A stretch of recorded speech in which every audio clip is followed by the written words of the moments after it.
As the battle for Earth continued during the events of Doom Eternal, humans would continue to fall by the billions. Despite all mechanized arms, the ships putting everything they had downrange, and the untold battalions with highly advanced technology at their disposal, the unstoppable onslaught of demons would continue to push humanity further and further towards their ultimate fallback points and desired extinction. With humanity being knocked back on their heels consistently, and with the demons also falling as they had zero disregard for their own survival, the company that kicked off the whole invasion of the planet, the UAC, would continue their cultist work to bring about the end of humanity, referring to it as a cleansing for their mortally challenged brothers. Their complete corruption was undeniable, and as such, their machinations and creations would be fairly vile. One such creature, known as the Carcass, is a soldier who clearly was badly damaged during the events of confrontation with the demons. More than likely completely ripped apart, this didn't stop the UAC from piecing them back together, much like they would do with demons who fell in combat. However, how were they able to do this, and what were the biological ramifications for the soldier? Well, let's get to that in this episode. So first things first, what is the Carcass? Well, as the name implies, the Carcass was a human who was more than likely battling the forces of hell. However, much like the brothers in arms and presumably them as well, he would fall from the aggressive nature of the demons. And judging by the injuries we see outwardly presenting, this person was completely ripped apart with very little remaining, and as such, they're now a cobbled mess of machinery and argent energy, as well as some leftover flesh. But it's really just flesh for now, because quite clearly from the overall look of this person, they are decaying at a rapid rate. One thing I can hear already is, how do we know this person actually fell and was not just exposed to argent energy? Well, for a few reasons actually. First, the body has clearly been heavily damaged. Exposed bone can even be seen on the arms in certain places. The eyes have already turned white and hazy, which tends to happen post-mortem, and swelling on the body from microorganisms breaking down the meat suit have shown up. This has caused the person to have a bloated overall appearance, as gases undoubtedly built up in the system, stretching the skin, and muscle mass as well as definition was lost. Another reason is we actually see what happens when living soldiers are exposed to the argent energy. The first one is the most common and fairly weak. These are the former humans and soldiers that can be found battling other demons and eventually the Doomslayer when you happen upon them. Which I just want to note as sort of like a side question, I guess you could call it. Why are the demons actually battling each other constantly? I find it a little strange that considering they have the same energy flowing through them, that they're all just ripping each other apart. But maybe there'll be a future video discussing that. But for right now, these soldiers were living and exposed to argent energy, which results in former humans. Another example of a living soldier is going to be the Revenant. Initially, these were apparently volunteers, but we actually all know they were voluntold. After being exposed to argent energy, their bones lengthened, their eyes turned white, but they look entirely different from the Carcass. If you would like to see a video on that, I will link that also at the end of the video, so you can kind of get an idea of what it was like to be exposed to argent energy, because that sounds incredibly painful. Alright, so judging by these differences, it's clear that this is a post-mortem soldier being brought back to fight for the forces of hell. But interiorly is where this creature really shines, because according to the Codex, the Carcass is a product of inhumane biomechanical engineering. The Carcass was created in the remote labs of a cultist enclave. Neither truly living nor dead, it exists in a state of partial reanimation, its cybernetic armature stimulating a living pulse within a decaying organic host. Devised as a mean of extending the soldier's usefulness in combat after death, the unliving host can only be destroyed by severing the body from its cybernetic implants. So let's first discuss the outward appearance, and then we can get to the interior portion, because there is a lot less internal operation than you might actually imagine. So it's time to get back to basics. Starting with the feet, Lieutenant Dan, you ain't got no legs. The Carcass is clearly someone who fell in battle with demons, as they did not fare very well. Whether they were ripped off, eaten, or just lost entirely, the legs and feet have not been reattached to the body. Instead, 3 mechanical legs now take the place on the lower half of the meat suit. The worst part about this is, and I know I am throwing back to an explanation I've done before, but Baird said it best: humans are hardwired to react to things that scuttle. The Carcass quite literally scuttles across the battlefield, and it just looks absolutely awful. Not to mention, because the legs are lost, any representation of what this person was, like their manhood, is just completely gone. Moving up to the abdomen, we begin to see some human skin, but not much. In the middle of the abdomen, there is what is assumed to be an argent motor. This motor likely powers the legs, as there appears to be heavy damage to the spinal cord, more than likely rendering this person not able to power them from internal connections. Tubes of argent energy run all throughout this area, powering this motor. On all sides of the body harness, gangrenous skin hangs over and continues to decay. Moving further up the abdomen, we can see that staples holding the skin together, and really likely the whole body together, are definitely necessary, but it also appears that there is zero healing taking place, giving credence to the half-living, half-not-living argent thing. Likely, blood flow is non-existent and argent actually is what's keeping this creature alive. These wounds, however, have two possibilities. Either this person was quite literally ripped apart, which considering the strength of demons that we have seen is always a possibility, or these are surgical cuts for cybernetic implants. I'm inclined to believe it is the former over the latter, but we will get to that momentarily. Moving up to the thoracic cavity, we continue to see some scars, and again, this is more than likely due to an attack. The skin around the pectoral has become droopy as connective tissue was destroyed during the process of decaying. A tattoo on the top left pectoral with the number UB1022, or at least that's what it looks like, as well as a barcode can be seen. This would indicate that this was not just a random civilian, but an actual soldier, because if you were a civilian, that would just be a really lame tattoo to have. Moving to the back of this person, we can see how heavily damaged the meat suit was. With staples running all over the place around the latissimus dorsi and down to the obliques, this person is quite literally held together by these staples. On their back, and possibly the hardest thing to ignore up to this point, is a wearable harness that appears to be a tank full of argent energy. Here, the argent energy is stored to power the man suit this thing is. It is grafted onto the skin and bone of this person to give it stability, but more interestingly, there are two arms that come off the sides and show that this creature may exist for more demoralizing purposes than actual usefulness. These secondary arms graft onto the forearms of the carcass, but we will get to that in a moment. Moving up to the shoulders, we can see 3 points have been added on, and judging by the lack of visible injury to the shoulder concerning if the arms were ripped off, at least on the left shoulder, this would really have more of a stabilizing effect. As the shoulder broke down, it more than likely would have fallen out of socket, and these might have been added to keep the shoulder together. The right arm, however, does appear to be ripped off, and as such has staples on it. This arm would need to be more heavily stabilized, as this houses the carcass's main offensive capability. But first, moving down the left arm, we can see this metal arm has been grafted onto the radius and ulna bone of the forearm. On the underside, we see the heavy damage and even exposed bone. This metal arm serves to operate the body, as nervous tissue is more than likely completely broken down at this point. Moving to the left hand, we can see the fingers have been tipped with knife-like metal nails used for slashing and disemboweling. However, the tips of the fingers have begun to turn black, indicating that most of the tissue is unsalvageable, which is honestly not surprising, as extremities are the first to lose oxygen in a scenario like this. And as they,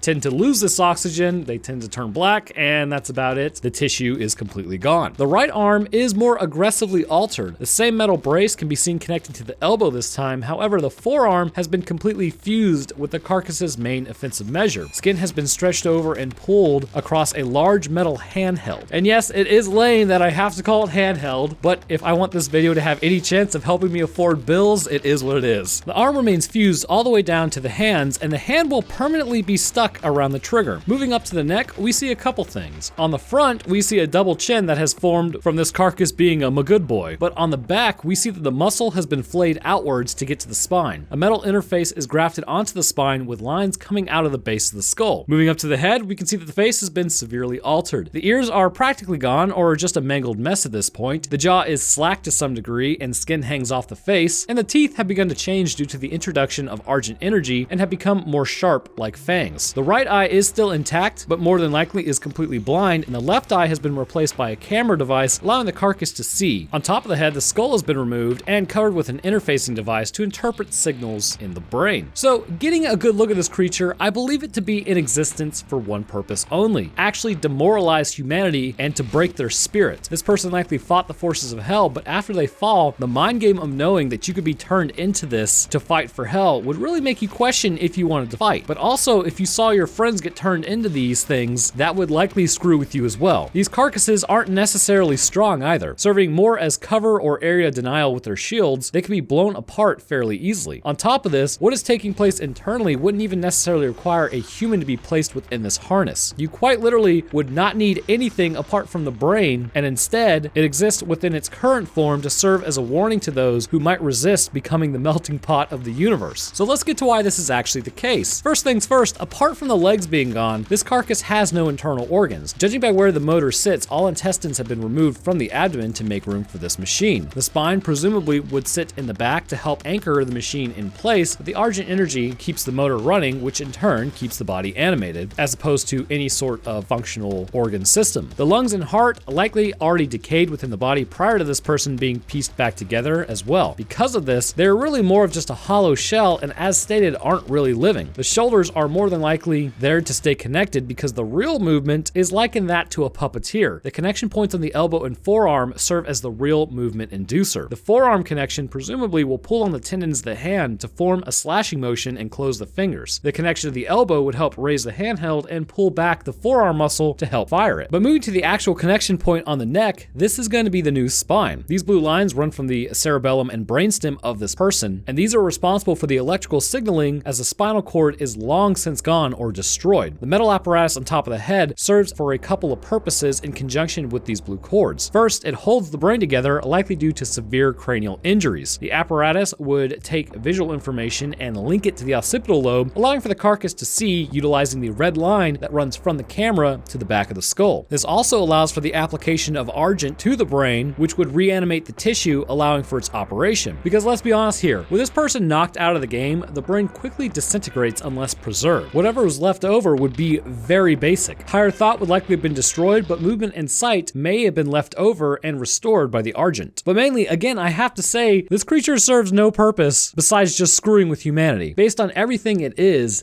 simply a body being puppet driven by argent energy reanimating the brain. The rest of the body in the harness is there not for its functionality, but to warn those who would resist. All this could be done with just a leftover brain and a machine body if you really think about it, as it would take way more energy and time to put this thing together in its current state. But then again, what would be the fun in not doing that? So as mentioned, the purpose of the carcass is an area denial enemy. They will run in and utilize their ability to make shields to block human aggressors as well as the Doomslayer aggression. That said, the Doomslayer is not able to be blocked due to his pure unadulterated rage. So Mr. Angry Boy Hours likes to get up close and personal with the carcass, which is not something anyone really actually wants to do. For the glory, taking a carcass out has many different variants. However, all of them will require a direct punch to the head, stab to the head, or destruction of the head, because really, the head is the only thing that works. Unsurprisingly, this will end the creature, but what in particular I find strange is a stab to the neck. I noticed that when you do this, blood will actually come out, which means that there is still blood maybe in this body, or maybe the liquid is actually argent energy. And the reason I think this is that on the tubes, you can actually see that there is red liquid within them. What the last glory is going to be stabbing the tank on the back. This will cause an explosion, taking out the creature fairly quickly, and is pretty funny to watch. But that's gonna about wrap up the carcass. I wanna thank you guys for watching. If you did enjoy, leaving a like helps, and subbing is a great way to stay up to date on when I post. So do you guys feel it? Something strange is in the wind. Like a matchup between a Marauder and a Master Chief. The Doomslayer may be unstoppable, but the Marauders are much so stoppable. So all aboard the Rage train when Hidden Xperia and I talk about that in May. So make sure you come and watch that, because it'll be pretty good, I think, based on the fact that the Marauder is not stronger than the Doomslayer, and I had so much salt in the comments about how it wasn't fair to match the Doomslayer up with Master Chief. Anyhow, I'll drop my Twitter, Discord, Patreon, second and third channel links in the description if that interests you, and I would also like to thank my patrons real quick. I want to thank our two scientists, Skilt and Trey Windenall. Thank you guys, and I also want to thank our residents, James Wiley, Robert Plattner, and Some Red Dude. And to the rest of my patrons, your help goes a long way and is much appreciated. Alright, so wash your hands, stay safe. It appears as though in the US the curve is flattening, so keep up the good work. Thank you guys for watching, and I will see y'all in the next one.